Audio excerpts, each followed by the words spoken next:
My husband sneered. "That fat woman disgusts me."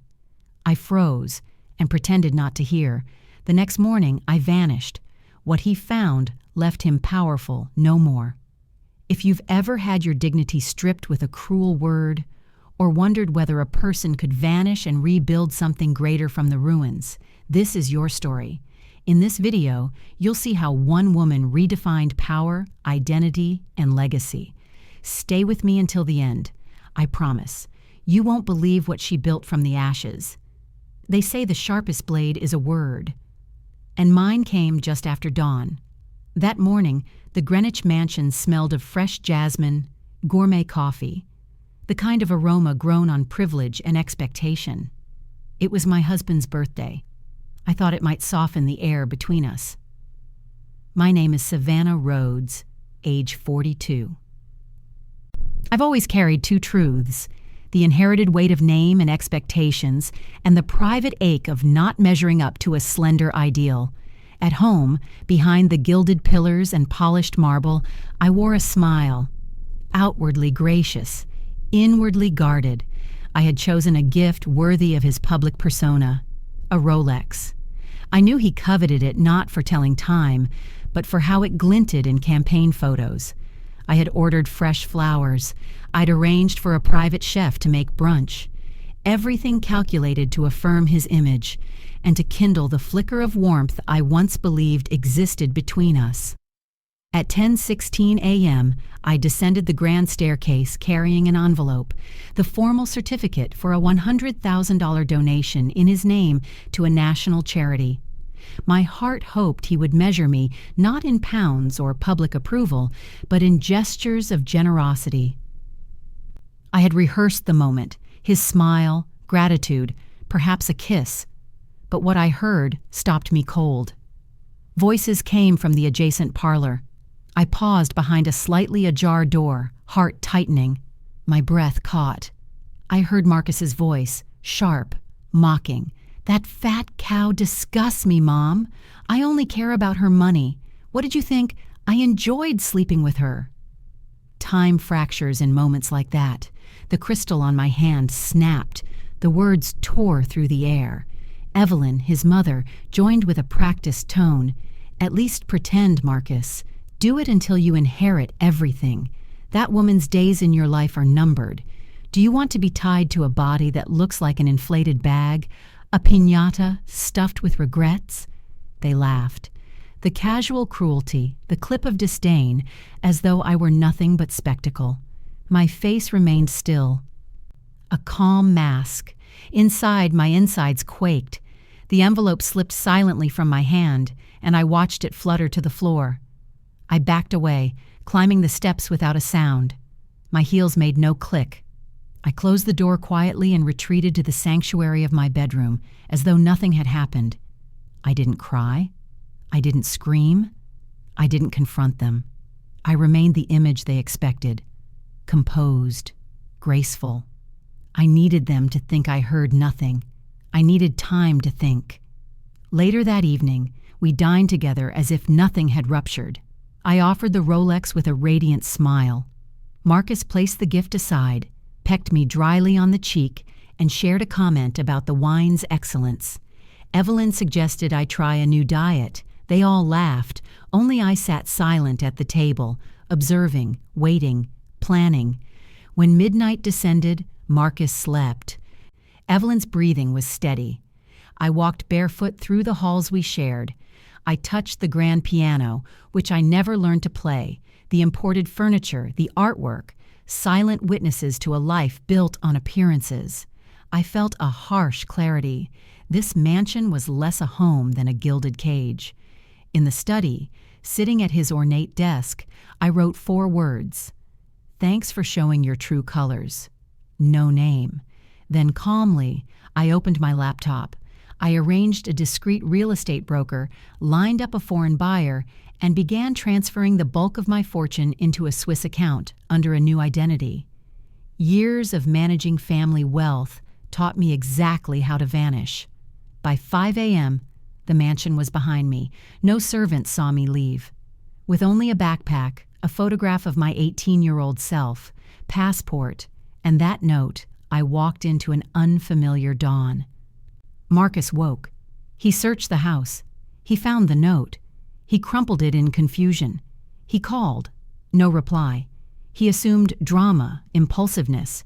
He didn't suspect I had heard, prepared, decided everything. He discovered the house had sold. The buyer wired the funds. Legally, the assets were mine. But Marcus didn't know that. Not yet. Meanwhile, the media would erupt that day. Suspicions of scandal, whispers about money laundering, leaks about the account transfers. Politicians, donors, reporters would scramble, but I would already be far away. The bus I boarded carried me toward South Shore, Chicago, a place where no one knew whom I was. I carried only the essentials, the past photo tucked like a talisman. For the first time, I breathed. As I watched the city edge slip past the bus window, I realized the greatest escape was not from them, but from the woman I had become under their gaze. I had no illusions. I had no expectations. Only one purpose: rebuild from a place where I was invisible and discover how incredibly strong I still could be. And so begins the next part of my story. The world would meet not a trophy wife, but a woman determined to prove that the loudest resurrection is born from silence. I lay awake long after midnight, tossing between outrage and pain. The house was still, walls silent, chandeliers dim, everything appearing as if unshaken. But inside me, every bone hummed with the echo of betrayal. I dressed quietly in dark clothes I had packed the night before, moving through rooms I had once thought were mine, now alien. The sheets on our bed held the faint scent of him, a smell I now associated with cruelty. I inhaled, exhaled. I told myself, today I act like I didn't hear anything. Morning came with the same facade of normalcy. I wore a tailored dress, elegant, impeccable, as though I belonged in that mansion even after hearing their cruelty. I fixed my hair, smoothed the fabric of my outfit over my skin I once judged harshly. Outwardly confident, inwardly trembling, I descended to the dining room. Marcus was there already, dressed for a political luncheon. Evelyn sat with icy composure, a woman who once loved me as daughter-in-law, but now conspired in my humiliation. They invited me to sit. I sat. The plate in front of me held the brunch they had prepared. The private chef stood in the background waiting to serve. They made small talk. The wine was praised again. Marcus smiled in that public way, polished, practiced, concealing the predator beneath. Evelyn praised the decor, the view, the floral arrangements. Each compliment was a whispered dagger, reminding me I lived in a showpiece, not a home. I spoke sparingly. I nodded. I offered smiles so carefully tethered to civility. When Marcus thanked me dryly for the gift, I lifted my chin and said, "I hope it aligns with your values." He offered the faintest nod. The moment passed. Inside, I was calculating. When they left the table to entertain guests, I hovered a while. I glimpsed the note I had slipped in earlier, drafts, receipts, bank statements. I confirmed my new accounts were clean. My transfers done quietly. Everything was in motion. Later, in the privacy of my study, I sat at my grand desk, fingers brushing over the brim of the chair, the grain of the wood, the silent guardians of books I had chosen. The mansion's emptiness haunted me, the echo of my footsteps, the hush where voices once promised love. The artwork, the furniture, the pianos, all become irrelevant if the foundation of trust was gone. I opened my journal and wrote, "They don't see me. They never saw me. Today I will show them I exist without their permission." I shut it. I walked through the halls and glimpsed my reflection in mirrors. The face staring back looked stronger, sharper, but also sadder. The eyes had shifted. The softness was gone, replaced by resolve. That afternoon, Marcus left for his political event. Evelyn attended a luncheon in society circles. I stayed behind, free from their gaze, free from their cruelty for a time. I walked the house. touching corners I once avoided. I sounded the silence. I opened windows and let air through. I walked into his private study, read his political papers, saw the names he courted, the image he shaped. I looked for cracks. I found them. In his speeches, in the margins, in the donors' names, in the way he phrased words, in the innumerable adjustments he made, bending truth to image. Power built on sand, I thought, and I knew. He depends on control. That night I returned to the dinner room. I set the table differently, moved a centerpiece, left a note on his place card. "You showed your colors today. Now the world will see." I walked away before he noticed. They returned. The mansion felt colder. Evelyn glanced at the table, confused. Marcus raised his eyebrow. I smiled softly. He said nothing. We dined as though I hadn't moved anything. Later, while they slept, I packed the things I would carry. Not many. The backpack, the photograph of me at 18, my passport, the note, the few tokens that still held meaning. I walked softly through the halls, stopping for a moment at his portrait, the one I had once loved seeing on the wall. I let my fingers brush the frame, then stepped away. In the study, I finalized a few digital transfers, the mansion title, the deed, the paperwork, all quiet, all irrevocable. I tucked documents into my backpack. I typed one more line into my journal. The game begins tomorrow. I will no longer be invisible. At 3 a.m., I slipped out, past sleeping staff, past closed doors, past the life I had been suffocating in. I stepped into a black SUV waiting in the garage. I gave one look at the house, not with longing, but with farewell. Then I vanished into the night. Morning blurred into afternoon, and afternoon bled into an evening that felt heavier than any storm cloud I had ever seen. Every second that passed inside that mansion was drenched with the taste of something rotten. Hypocrisy served on silver trays. Marcus had returned home earlier than expected. The soft click of his shoes echoed down the marble hall.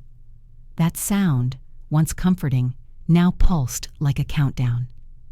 Evelyn's voice carried faintly from the living room, rehearsing for another charity event, another social appearance to mask their decay. By 7 p.m., the dinner table gleamed under crystal light, silverware lined perfectly. Crystal glasses stood like soldiers. I'd ordered a chef to prepare his favorite: buttered salmon, grilled asparagus, saffron rice. My body moved by habit, but my mind floated elsewhere, hovering between rage and reason. Marcus entered, still wearing his campaign smile, the one he used for cameras, not for people. "You didn't have to go through all this trouble," he said casually, unbuttoning his jacket. I met his gaze, calm but unreadable. "It's your birthday week," I said softly. "I thought it should mean something." He chuckled, pouring himself a drink. "It means a lot, especially when it looks this expensive." He didn't notice the flicker in my eyes.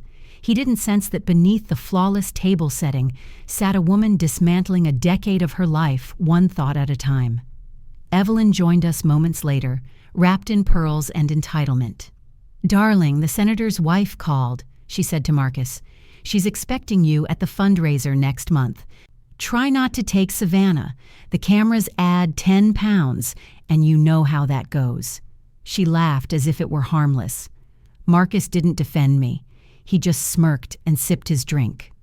That was the moment I realized how perfectly their cruelty harmonized. It wasn't spontaneous. It was rehearsed, practiced, like a duet they'd performed for years behind my back. Still, I didn't flinch. I smiled, that same soft, trained expression I'd used at countless galas and board meetings.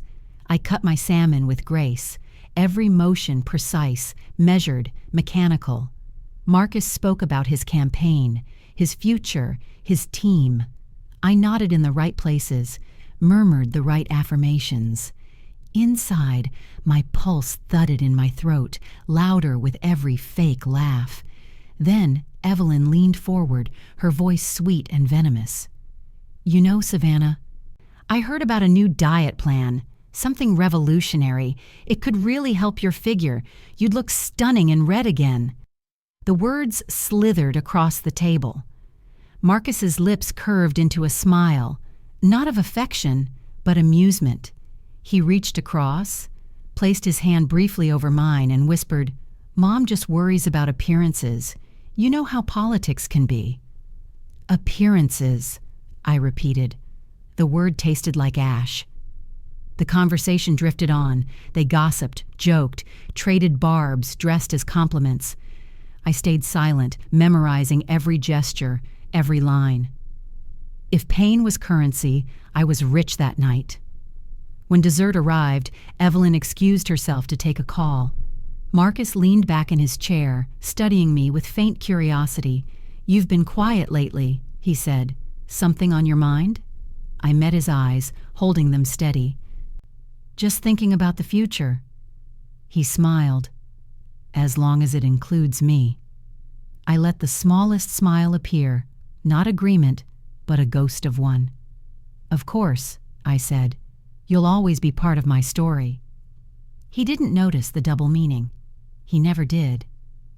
After dinner, he went to his study, humming softly, already absorbed in emails and public image. Evelyn retreated to her suite. The mansion grew silent again. I lingered in the dining room, tracing the rim of my wine glass. The reflection staring back at me in the darkened window didn't look like a wife. It looked like a witness, someone who had already begun to testify in her own defense. I thought about the girl I once was, bright-eyed, full of compassion, naive enough to think that love could be negotiated through patience. That girl had believed she could heal a man who only knew how to wound. She was gone now, quietly buried under 10 years of self-sacrifice.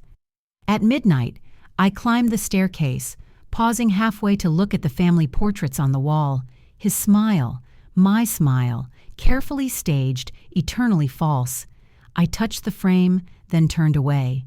In my room, I packed methodically, one drawer at a time, jewelry, documents, the photograph of me by the ocean. Every item was a chapter closing.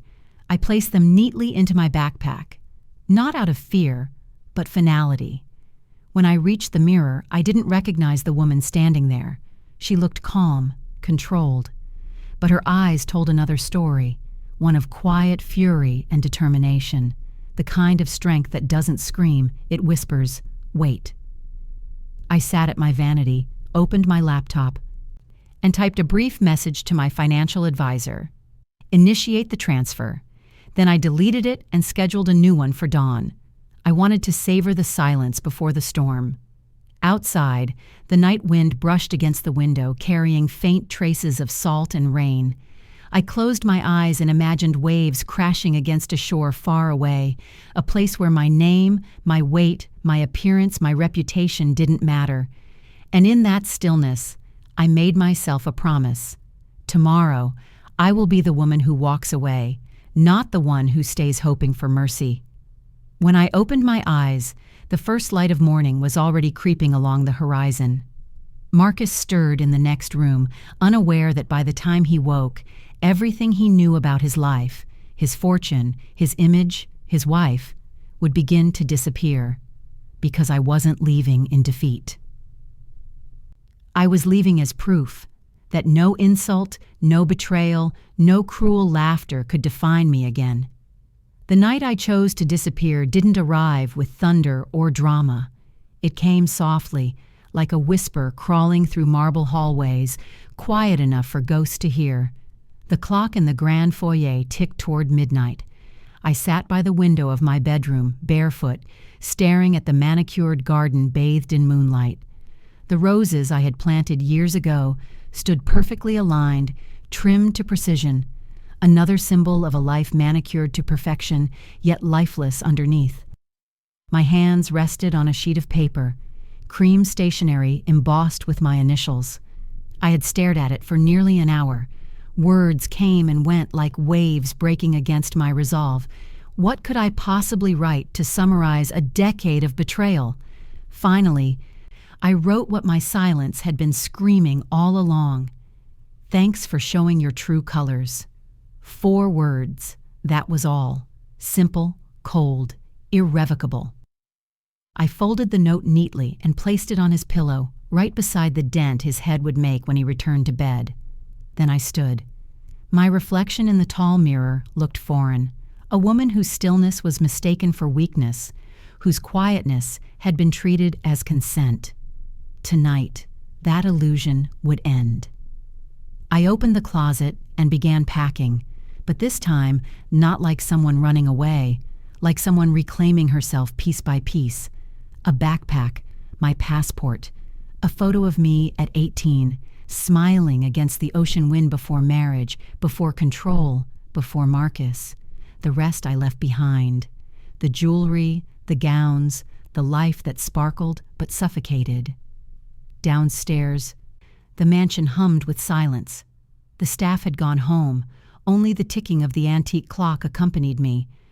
I moved through the rooms, fingertips gliding over surfaces that once felt like luxury and now only reminded me of imprisonment. The grand piano I never learned to play, the Italian furniture I bought to fill empty rooms, the portraits of us that told lies even in stillness. In the study, I turned on a single lamp. The warm light touched the corners of a room that had seen every secret in our marriage. His late-night calls, his staged compassion, his ambition that devoured everything human. I sat at his desk, opened my laptop, and logged into accounts that only I had access to. Years of managing my family's trust had taught me how to move money cleanly, quietly, invisibly. I sent one email to a Swiss bank contact, then another to a discreet real estate broker. Within minutes, electronic transfers flowed, numbers turning into freedom. By the time the clock struck 1 a.m., every financial vein that fed Marcus Sterling's empire had been rerouted. Not stolen, reclaimed. I took one last look at the framed photo of us on his desk, his arm wrapped around me, both of us smiling for a campaign fundraiser. The caption read, "The perfect couple." How ironic that perfection always needs an audience. I removed the frame from the stand and turned it face down. Then I wrote a second note, this one unsigned, and slipped it inside his briefcase. When the world starts asking questions, remember, appearances can't save you. The decision felt terrifying and liberating all at once. It wasn't revenge I wanted. It was release from the expectation to be beautiful, obedient, forgiving.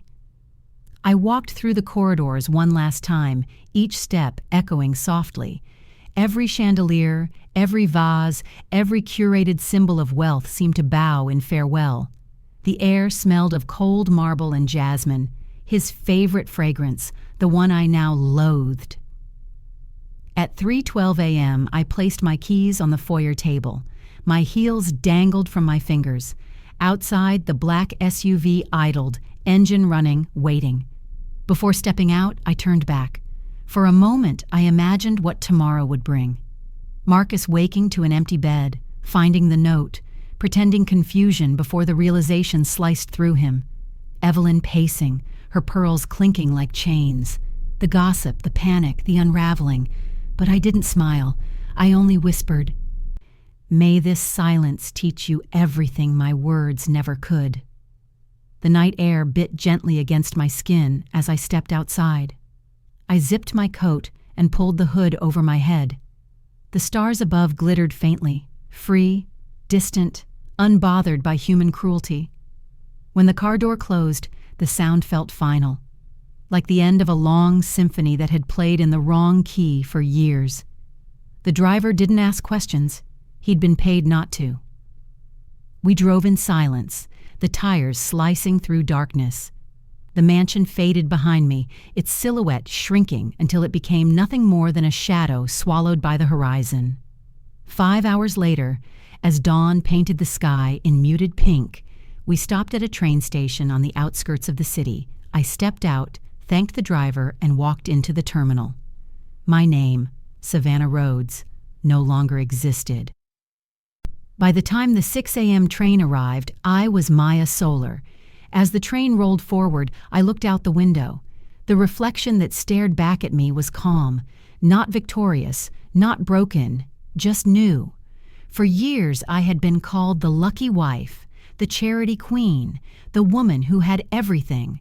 But at that moment, wrapped in an old coat with nothing but a backpack, I realized the truth.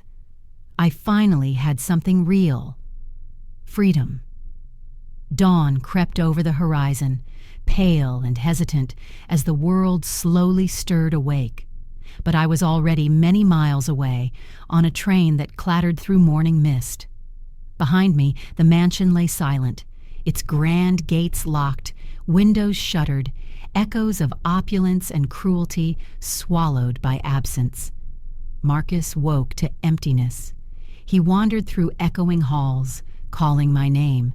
He checked the master suite, the dressing rooms, the walk-in closets lined with the clothes and shoes I once curated with care. He searched the library, the garden rooms, the poolside veranda. He found nothing but a pillow with a note, neatly placed. He opened it. "Thanks for showing your true colors." His face turned ashen. He crumpled the note in his hand, paper ripping, hands trembling. He heard the front door wings creak, footsteps in the garden, but no one appeared. He dashed downstairs, flung open double doors to the veranda. The sky was pale blue. The mansion's reflection shimmered in the pool's glassy surface. It, too, was still. He found the briefcase, unpacked, the second note inside. He read it. "When the world starts asking questions, remember, appearances can't save you." His jaw clenched. Anger flickered, then confusion. The phone in his hand rang. He reached for it. No signal. He tried his cell. No answer. He sent texts. Nothing. Panic settled in his chest. Marcus charged to Evelyn's suite. She sat in pearls, awaiting guests. She glanced up, startled. He demanded, "Where is she?" She looked startled, then composed. "I don't know, dear. Maybe she needed space. Maybe she—" "You don't know? The house is sold, Evelyn. I can't access anything. The brokerage, the deeds, everything's gone." She held her composure, but her face flickered. Someone must have assisted her. The realization struck him like a blow. I had done this quietly, fully, legally. He had no claim. At breakfast rooms around town, staff opened doors to empty corridors, tables untouched, dishes clean. Every servant's room vacated. The scents of jasmine and coffee lingered in air vents. The art hung untouched. Not one pillow disturbed. In the mansion courtyard, Marcus found the overseer docket, the gardener's journal, the security logs, entries blank. The cameras around the property showed only darkness after 3 a.m., no sign of movement. He staggered through mazes of rooms, running into mirrors that reflected a man betrayed by his own illusions. The world had shifted under his feet. The foundation he'd built on lineage, image, control, cracked violently overnight. Worse, within hours, news began to leak. The house sold, the funds wired, no public statement. Banking transactions flagged to financial journalists. Watchdogs sniffed corruption, scandal. The name Savannah Rhodes and the new alias Maya Solar surfaced in snippets of financial leaks posted to obscure forums. The press pounced. Headlines splashed across screens. Missing political wife vanishes after mansion sale. $1 million donation certificate found in pillowcase. Marcus Sterling's wife files Swiss trust accounts. Marcus stared at his phone. Calls from reporters, texts from aides, calls from donors. The campaign office buzzed with alarms. His team scrambled.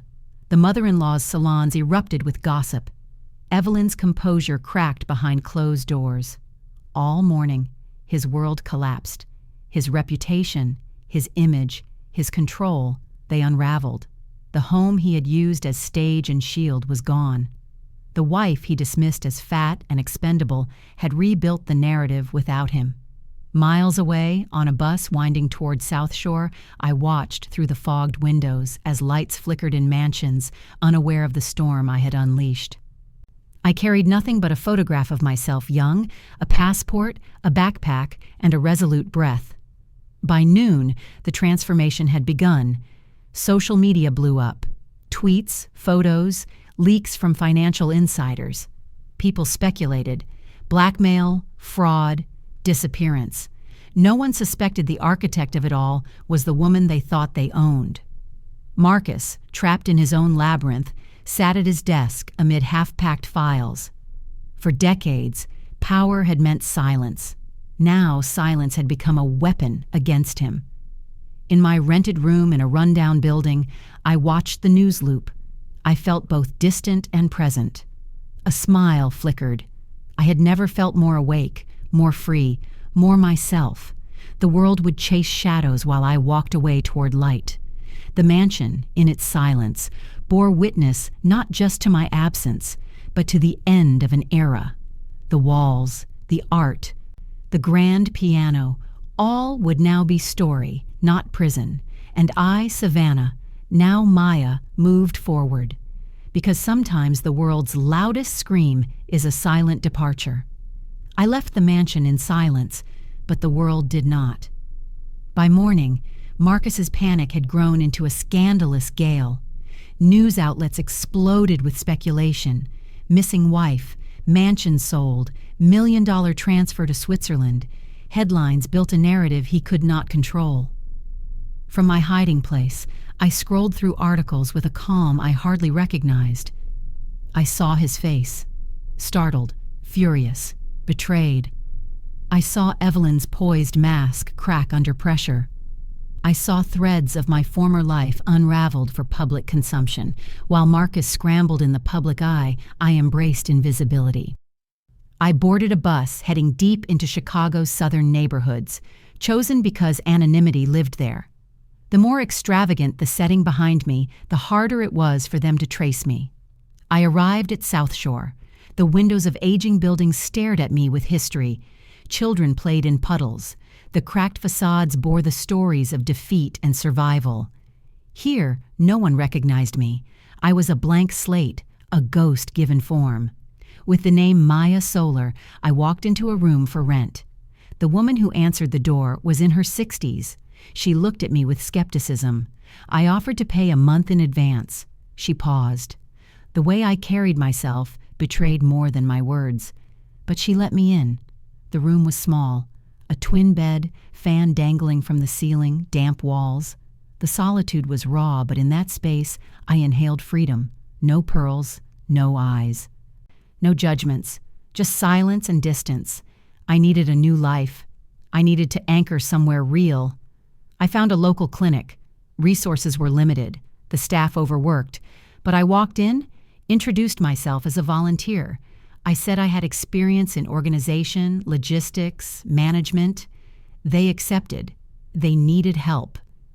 I met a man, Elijah Vance. He was the clinic's quiet backbone, dedicated, underpaid, overworked. When we met, his eyes flickered with recognition, not of me, but of something familiar. He probed gently, but never pressed. He listened. Then I met Lena, a sick child in the clinic. She clung to my hand. She asked small questions. "Do you live here? Why did you come?" I gave safe answers. I offered what I had: time, kindness, presence. As weeks passed, I donned the skin of a volunteer. I organized supplies. I scheduled outreach. I shepherded donations. I worked past midnight. I laughed with staff. I offered comfort. I buried my past in purpose. Meanwhile, Marcus's world unraveled. The mansion sale became public record. Financial leaks exposed suspicious transfers. Journalists questioned the timing, the beneficiaries. Political opponents scented blood. Evelyn appeared less regal. Donors withdrew. His campaign reeled. Yet in South Shore, I barely watched. I watched Lena smile. I watched Elijah offer coffee at odd hours. I watched the clinic heal people. I watched how small acts of care made more difference than grand gestures of image. One afternoon, Elijah answered a phone call in the back office. I heard, "Sterling, House sold. Suspicious accounts. His face went blank. He turned to me, eyes wide. "That name, do you know it?" he asked quietly. My heart stuttered. I nodded. That moment was a risk, but I had rehearsed this disappearance. I told him just enough. "Yes, but not here. Not yet." He didn't push. He just walked away, lost in thought. I felt exposed, but I also felt no regret. A month later, reports surfaced. Anonymous source leaks documents tying Marcus Sterling to offshore accounts, questionable real estate transactions, and suspicious political donors. The scandal engulfed him. He denied. His aides denied. The public demanded answers. He issued statements. "My wife's disappearance is sad. I miss her. I hope she's safe." But some of his staff leaked internal memos. He had no access to property. All properties were legally sold by his name. The contrast between his public grief and his private cruelty became a weapon in itself. In the clinic, Lena grew weaker. Her leukemia advanced. Medical options were limited. The cost soared.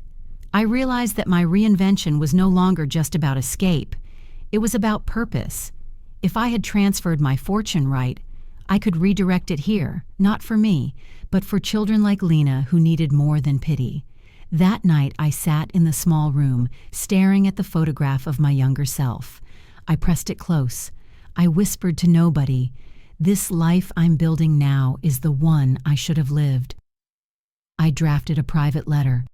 Not for Marcus, not for Evelyn, but for me. I would leave clues. I would release truth. I would not vanish quietly. I would rise deliberately. The identity Maya Solar became constant.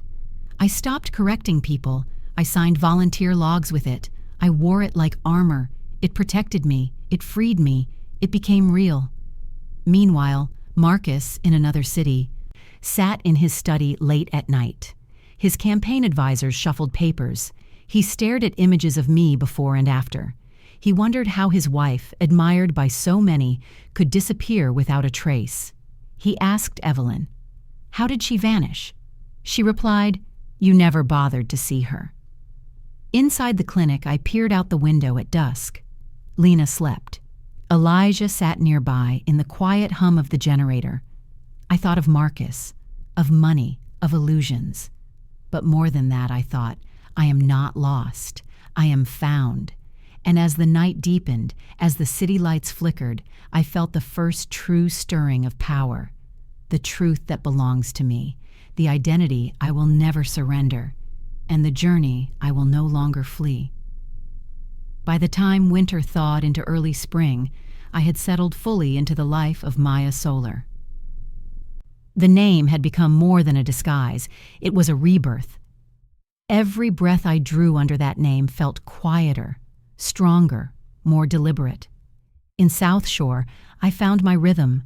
Mornings began by walking dusty streets before dawn, carrying boxes of donated supplies. I visited small grocery stands, introduced myself, carried heavy loads of rice, medicines, bandages, tasks I once would never have lowered myself to perform. But every step grounded me. Every effort tied me anew to a life that wanted me, not just what I could give. At the clinic, I became indispensable. I cataloged medical stock. I organized volunteers. I coordinated community outreach programs to remote neighborhoods where care was scarce. People began to recognize my presence, not as a mysterious benefactor, but as someone who showed up. I didn't hide. I quietly did work that was needed. I forged a corner of possibility inside the crumbling clinic hallways, picking up the slack where staff burned out, listening when people cried, holding arms, wiping tears, offering comfort. I didn't have to pretend. Maya had permission. Grace didn't. That spring, I organized a free health fair. I negotiated with small medical suppliers for discounted meds. I convinced local eateries to donate food. I drew posters with inconsistent printing. I went door to door in poorer blocks. By afternoon, dozens of people had received checkups, vaccines, dental wipes, even counseling. The gratitude in their eyes was a light I hadn't known in years. Some nights I returned to my small rented room and sat alone, letting exhaustion spool through me. But fatigue was different now.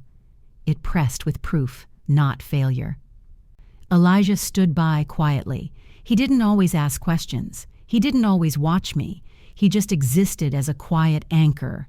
We shared half-whispered moments, organizing a shipment, debating protocol, exchanging glances when Lena's fever spiked. Our relationship shifted from curiosity to partnership. I trusted him more than I had trusted many before. Lena became my center, a fragile child who held tight to life despite leukemia's cruel grip. When she laughed, it defied the disease. When she cried, it reshaped me. Protecting her became more than service. It became sacred. One evening, at the clinic's small courtyard, I planted a sapling near the wall. The volunteer women gathered. The children drew chalk on concrete floors. I stood in dirt under the fading sunset and sprinkled water on its roots. The plant was small, but intention made it strong. Elijah's voice came behind me. "You build more than walls," he said softly. I turned. His eyes mirrored dusk. "You build belief, in others, in yourself." I nodded. I closed my eyes. The wind whispered over leaves. Meanwhile, the scandal swirling around Marcus Sterling had reached national attention. Investigative reports traced odd property sales, suspicious fund transfers, political donors backing away. He demanded press conferences. He denied everything. But the cracks had begun.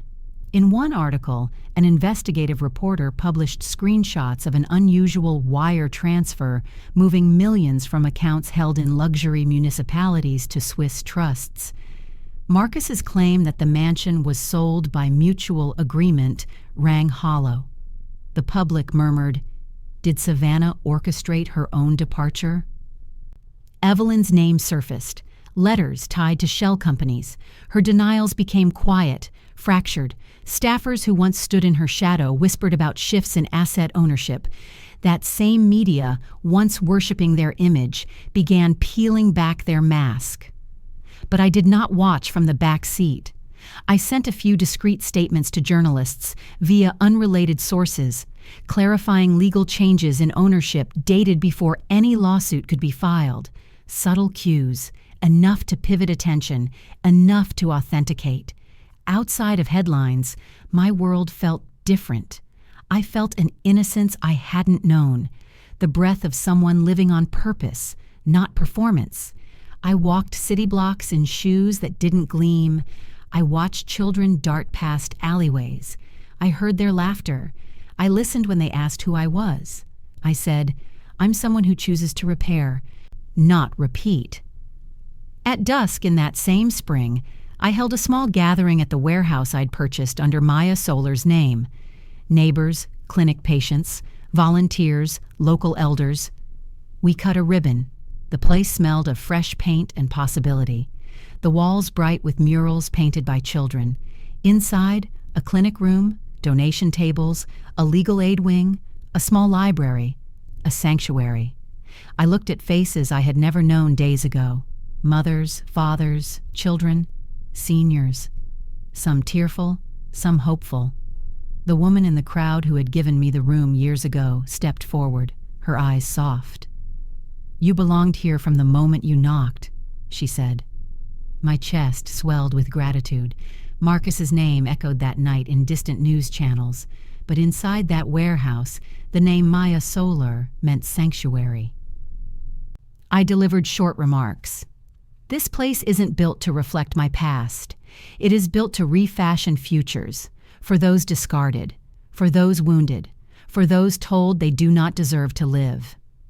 I felt his world shift in the background. His empire still trembled, but I was no longer part of it.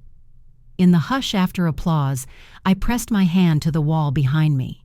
Its texture uneven, real, beloved. Under the painted figure of a small girl holding a red bracelet, Lena's, I whispered, "May every brick here whisper truth." Later, standing outside under a moonlit sky, Elena asked, "Do you ever fear he'll find this place?" I looked at her. She was one of the local women who helped coordinate the fair. She worried. I touched the red bracelet around my wrist. I nodded slowly. He might. But what he will never find is me pretending again. Because I was not the trophy. I was not the silent wife or the elegant shadow. I was Maya Solar, unbroken, unhidden, alive. From ashes I had carved a foundation. From silence I had forged a voice. And in that foundation, women who once whispered they didn't deserve to stand could now stand together. Their stories, no longer muted, would echo louder than any insult ever spoken behind closed doors. Morning sunlight filtered through the cracked glass windows of the clinic, casting pale shadows on the tiled floor. It was quiet, except for the hum of an old ceiling fan and the occasional cough echoing down the hallway. For Maya Solar, the woman once known as Savannah Rhodes, this place was more than a refuge. It was a new world where her name didn't precede her, where no one cared about her family crest or the elegance she used to wear like armor. Here, she mattered for her hands, not her heritage. She stepped into the pediatric ward and saw Lena, lying in a hospital bed, too big for her tiny frame. Her cheeks were pale, her hair thinner than it had been a week ago, but her eyes still sparkled faintly when Maya walked in. "How are you feeling today, sweet girl?" Maya asked, brushing Lena's forehead with the back of her hand. "Maybe better," Lena replied, smiling through fatigue. Maya pulled up a stool and held Lena's hand gently, pretending not to notice how frail it had become. Outside the room, she could hear Elijah giving instructions to volunteers, his voice calm but edged with exhaustion. He'd been up all night again, balancing paperwork, medicine orders, and a community full of people who depended on him. As he passed by the doorway, he paused to glance at Maya. Their eyes met, silently exchanging 1,000 thoughts. He didn't say anything. He rarely did when it came to her. But the tension in his gaze told her something was coming. Something was shifting. Later that afternoon, he called her into the hallway. "I need to tell you something strange," he said. "A name came up today on a call from an old case, maybe 5, 6 years ago." "What name?" she asked, steadying her breath. "Sterling." Her heart skipped. She gripped the folder in her hand a little tighter. "I don't have the full details, just that the file was flagged. It's probably nothing, but I thought you should know." She nodded slowly, keeping her face neutral, but inside, the name echoed like a gunshot. Marcus, Evelyn. The life she had escaped but never quite outrun. How many people had suffered from their cruelty, and how many files like this existed, scattered across clinics, buried under bureaucracy? That night, she sat at Lena's bedside as the girl drifted in and out of restless sleep. At one point, Lena woke up crying and clung to her wrist. "Promise me you won't leave," she whispered. "I won't," Maya replied, pressing a kiss to her forehead. "I'm here. I'm always here." After she tucked Lena in and made sure the nurses were nearby, she returned to her tiny rented room. She pulled out a notebook and flipped through pages filled with scrawled plans for the foundation she'd been dreaming about. At the back of the book, she scribbled one sentence. "Fear is a cage with open doors." In the morning, she found Miss Della waiting for her outside the clinic, holding a basket of bread and wearing a knowing smile. "You look different today," the older woman said. "Straighter, like someone who's starting to live instead of just hiding." "I think I am," Maya replied softly. "Well," Miss Della shrugged, "about time." Inside the clinic, life continued in its worn rhythm. Medicines were restocked, arguments over prescriptions flared and faded, and children laughed despite the pain. Elijah remained professional, but Maya noticed the growing intensity in his glances.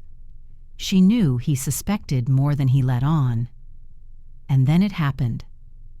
While reviewing old records in a dusty storeroom, Elijah came across another flagged file. This time, the name was unmistakable: Evelyn Sterling. His hands froze.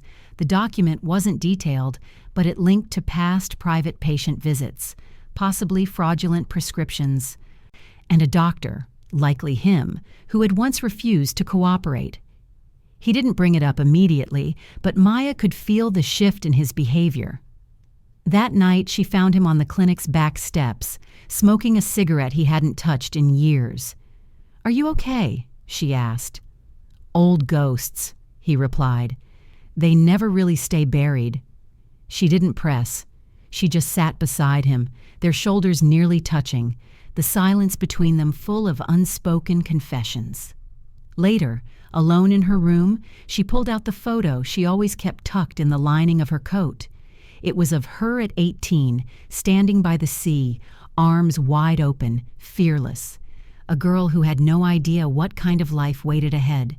That night, Maya Solar, or what remained of her, whispered into the darkness, "I'm not just running anymore. I'm remembering, rebuilding." And with that truth, the girl in the photo, the real Savannah, began to breathe again. Night came early that day, along with the kind of silence that trembles. My heart beat in the stillness as I walked the perimeter of the warehouse-turned-clinic, checking locks, windows, every entrance. I listened for footsteps, for breathing outside the walls. Marcus had begun to move. I knew that because I had watched the headlines and watched him over my shoulder through Elijah's silence. I had told Miss Della to stay in her apartment that night, warned the Corps volunteers to lock doors, to be cautious. I, myself, walked the shadows with resolve, not fear. A knock came on the back door just after 11 p.m. My pulse skipped. I held my breath. The knock came again, more insistent. I gestured to Elijah, who lowered his head and walked quietly toward the entrance.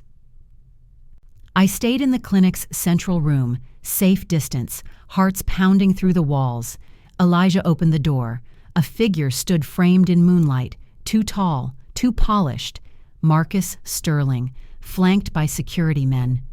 The cold glare in his eyes was familiar, the same look he used when I'd once believed love. He stepped inside, his boots quiet on the floor. "You should have answered my calls," he said. His voice was low, controlled, cracking with suppressed rage. "Where are you? Why did you vanish?" I stepped forward. Maya, Savannah, composed, my hands empty, but my posture declared, "I am here, exposed, unashamed." "You've been hiding in lies," I said, echoing the words he once spat at me. "But lies don't protect, truth does." He looked past me at Elijah, the man's face drained. Marcus gripped his jacket lapel. "You were always good with numbers, Savannah. Too good, but you thought you could disappear. I found your traces." I let his words hang. I held his gaze until he flinched. "You sold the house," I said. "Transferred the funds. I didn't vanish. I liberated myself." He laughed, a brittle sound. "You think I'm powerless? I'm a Sterling. I still control everything." I shook my head. "You controlled me, but you never controlled my heart. You never saw me." He clenched a fist. "You will pay for this. You'll return. You'll answer." I stepped toward him. "Or you'll answer." My voice soft but fierce. "For everything you did. For the lies. For the cruelty. For the hollow life you tried to trap me in." He glared. Around him, security men shifted. I studied their faces. Uncertainty, shock, recognition. The power in that room had flipped. Then he did something I did not expect. He smirked. "You think everyone will believe your story over mine?" I nodded. "I don't need them to believe me. I need time. I need truth." He motioned, and one of the men stepped forward, pulling out a document. A deed, a signed confession, a recording. Something. He thrust it forward. "You think Maya Solar is invisible? I have the proof you can't hide from." I froze. The world slowed. I recognized that document, an old contract I once drafted for an investment trust under the Sterling name. They had always kept it in their vault. They'd used it to bind me legally. Now it was being used against me. Elijah stepped forward, voice firm. "You cross the line, you'll expose yourself too." Marcus's eyes flicked between us. The smirk wavered. He inhaled sharply. The tension in his shoulders sagged. Then I did the only thing left. I took off the red bracelet Lena had made me in the clinic, thin string wrapped around my wrist 3 times. I held it out. "She gave this to me. It's part of what you hate: connection, vulnerability, love beyond appearances." I let the bracelet slip through my fingers and onto the floor at his feet. Silence dominated. Marcus looked down. Something in his face cracked. A memory, a guilt, a realization. He looked back at me. The outer armor he wore against the world, political ambition, public face, control, suddenly felt vast and empty. He whispered, "You don't know what I lost." I folded my arms. "I lost who I was. You lost what you never had, knowing me." He turned abruptly, walking toward the door. His security men followed. He paused in the threshold, his silhouette framed by weak moonlight. He spoke low. "This isn't over. Not by far." Then he vanished into the night, leaving silence behind. I exhaled. The sound was louder in the vacuum he left. Elijah crossed the room. He picked up the red bracelet, tucking it into his jacket pocket. "You're brave," he said quietly. I shook my head.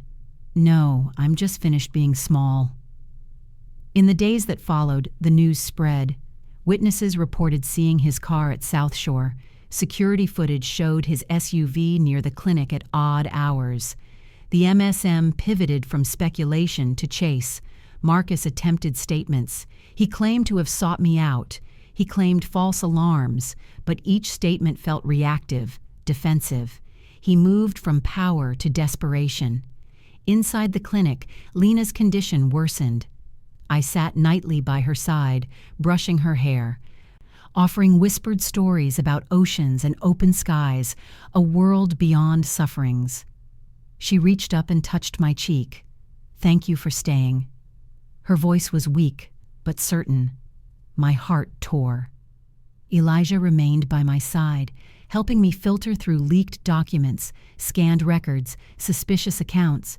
We connected dots: Evelyn's shell companies, Marcus's hidden holdings, past legal suits dismissed quietly.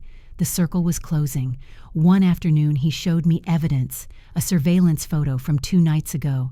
My face mirrored in the warehouse window. A security guard noticed something. The guard sent photos anonymously. Marcus's team pulled them back, tried to bury them, but the image had spread. My face, strong, calm, unashamed. Maya Solar, confronting her maker. I looked at the photo. I looked at my own eyes. I did not flinch. The confrontation had started. The reckoning was underway. And the shadows returning. Marcus, Evelyn, the years of abuse. They would not define the ending. I would. The night after that confrontation, the world seemed to hold its breath. Headlines blared in muted tones across screens. Sterling in disarray. Maya Solar confronts Marcus. Mystery behind missing wife revealed. But for me, in South Shore, the dawn brought a different light. One I had never dared imagine. Lena's health remained fragile, her body weakened by illness. But her spirit, the small flame in her eyes, grew stronger each day. I visited her bedside at dawn. She reached for my hand. "You saved me," she whispered. Tears blurred my vision, but I offered steadiness. "You saved me too," I answered. I walked through the corridors of our clinic-turned-foundation. Walls bore murals painted by children, faces clasped together, flowers reaching skywards. It was imperfect beauty. It was human. It was ours. The community gathered, volunteers, patients, neighbors. All of them had stories, wounds, resilience. Together we placed a plaque above the front door, Maya Solar Foundation. For those who have been silenced, we speak. For those who have been unseen, we see you. That afternoon, I held a small gathering under the new skylight. I spoke softly into a microphone, facing faces that once belonged to strangers. This place is born not from tragedy, but from purpose.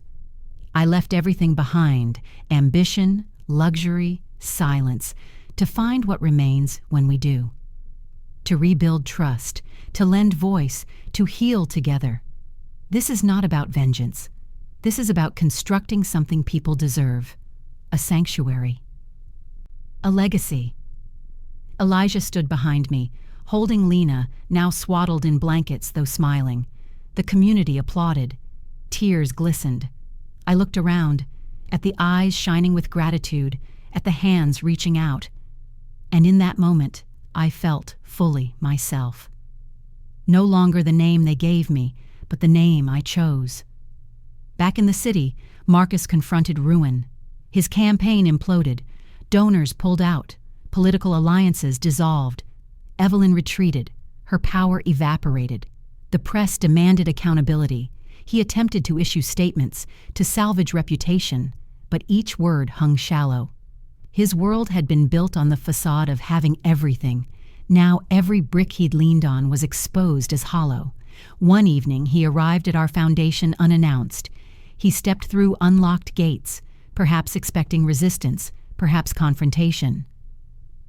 Instead, he found community dinners, laughter, people seated in weight rooms becoming sanctuaries, garden beds, volunteers, and me speaking to children about justice, empathy, rebuilding. He stood at the edge of the courtyard, shuddered. I finished and turned. I saw him. The crowd parted without direction. He stood there, his suit too formal for our space, his eyes tired, shaken. I walked toward him, steady.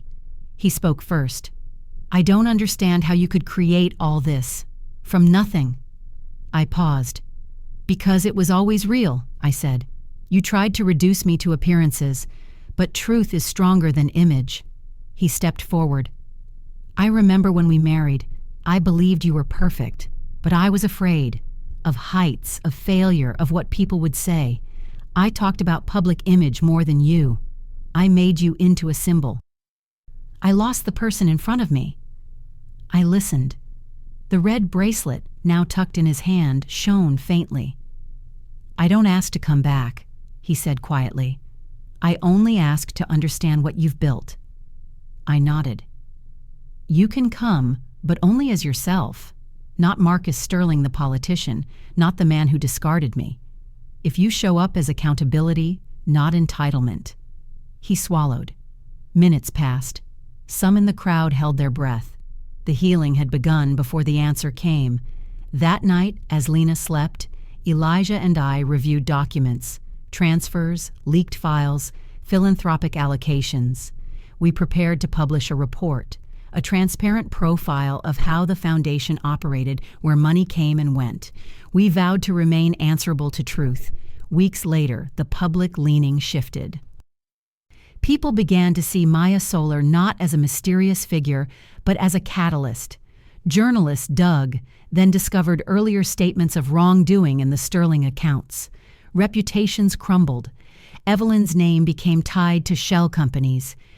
Marcus's attempt at redemption was overshadowed by the narrative she embodied, the woman who walked away only to build a better world than he ever managed to destroy. Months passed. The foundation grew. Outposts sprouted. Lena, though still frail, joined me on stage during events, giving small speeches about hope. Elijah, now formal director, navigated legal conflicts while letting me lead vision. I continued volunteering, meeting women with bruised stories, with voices silenced by society. Some told me they had been invisible until they saw me. One evening, I was at that same rooftop I had once fled in grief. The sky was crucible of stars. I held the photo of my 18-year-old self, arms wide open. I whispered, "You asked for the world once. Now the world is asking you to give back." I placed the photo carefully in the foundation's archive. I looked out. The city lights glimmered, the foundations I had built now rooted deep. If this is what redemption looks like, not a perfect ending, but a quiet insistence to matter, then I accept. I accept the name Maya Solar. I accept my scars. I accept what I taught myself, that sometimes the greatest strength is in the vulnerability you refuse to hide. Because in a world that told me I disgusted him, I now live where people come to heal. In a world where I was once invisible, I now anchor stories. In a world bound by image, I chose truth. And in that quiet choice, I became more powerful than any illusion ever was. She walked away in silence, and the world scrambled to find her. But she returned not to plea, she returned to claim, not as a broken victim, but as an architect of her own legacy. In this story lies a truth every soul must learn. You are more than the cruelty whispered behind your back. Sometimes, freedom is found in walking into the unknown and building a new name from your scars. Let this be your call. Forgive not to forget, but to free yourself. Rise not to prove them wrong, but to prove you were never small. Leave behind what suffocates you and hold close what lifts you. If this story moved you, if your heart tightened or your spirit stirred, please share it. Let others who feel invisible know they are not alone. Until we meet again in another life-changing story, remember, the quietest exits often lead to the loudest legacies.